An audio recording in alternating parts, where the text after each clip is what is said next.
Sir, ganong karaming tao ang nabigyan natin ng tulong sa panahon po ng bagyong Ulysses? The floor is yours, sir.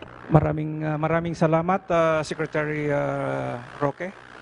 At sa lahat ng mga nandito, isang maganda at maliwalas na umaga sa ating lahat, maayong buntag. Ang DSWD po bilang isang national government agency ay may mandatong makapagbigay ng technical assistance at resource augmentation o ang tinatawag naming TARA sa mga local government units sa kanilang pagtugon sa kalamidad, katulad ng pag-augment ng family food packs para maipamahagi po sa mga apektadong pamilya. Sa pamamagitan ng pagbibigay ng TARA, tinutulungan ng DSWD ang mga LGUs na mapabuti pa ang pagbibigay ng serbisyo sa kanilang mga nasasakupan, lalo na sa oras ng kalamidad. Meron po tayong mga tauhan doon sa municipal, city, and provincial level.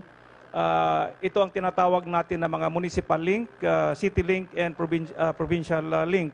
Ito ay embedded doon sa LGU. Sila nagbibigay po ng technical assistance doon sa mga local social worker. Sila ay either social worker or development officers. Nagsimula na po ang ahensya na magbibigay ng karagdagang food and non-food items sa mga apektadong lokal na pamahalaan ng bagyong Ulysses upang agad na matugunan ang pangangailangan ng kanilang mga nasasakupan. Patuloy din ang isinasagawang repacking ng family food packs doon sa ating National Resource Operation Center, doon sa Pasay City. Ito yung disaster hub natin dito sa Luzon.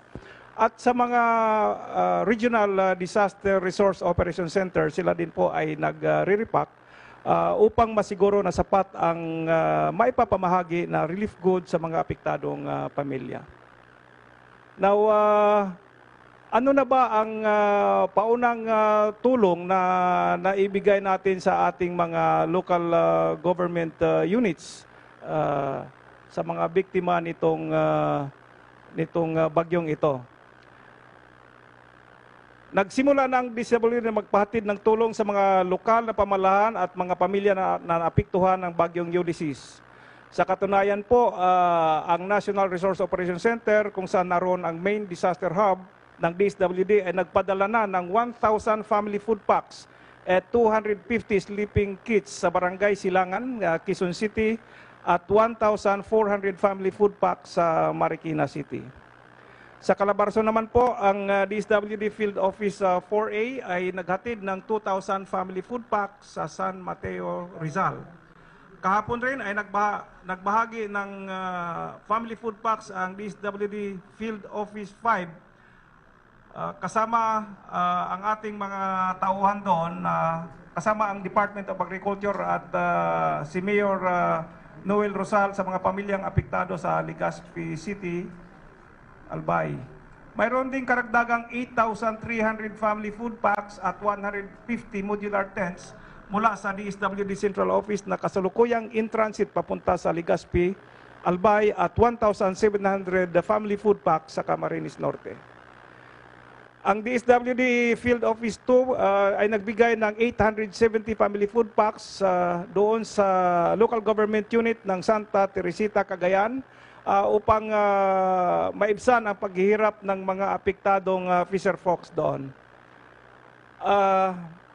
Meron din pong nangyaring encounter doon sa Barangay Lahing, Makalilon, Quezon, at meron tayong mga internal displaced persons doon, 70 families na nag-evacuate.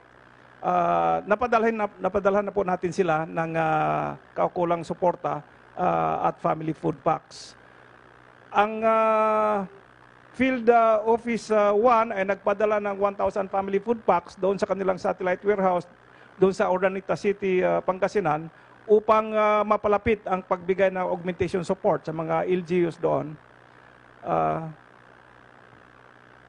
Nag-preposition din tayo ng mga family food packs sa NCR para mapalapit din ang pagbibigay ng family food packs, lalo na dito sa Marikina at Pasig.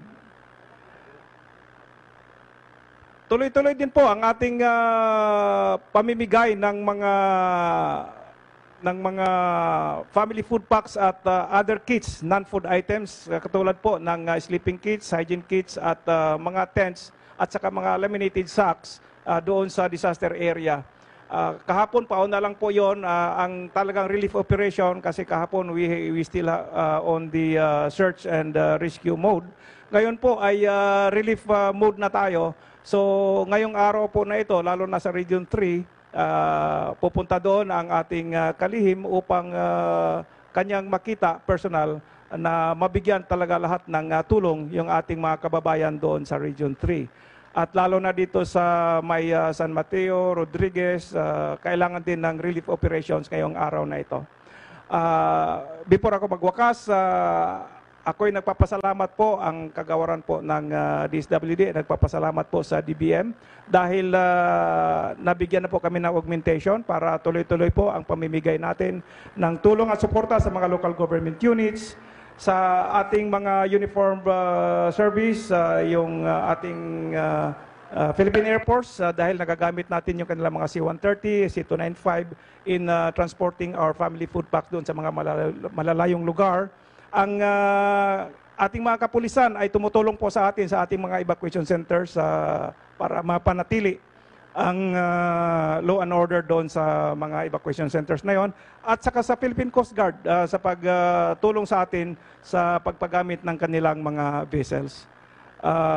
Sa wakas, on behalf of our Secretary, kami po ay patuloy sa pagbibigay ng maagap at mapagkalingang serbisyo, serbisyong may malasakit at serbisyong may puso. Daghang salamat.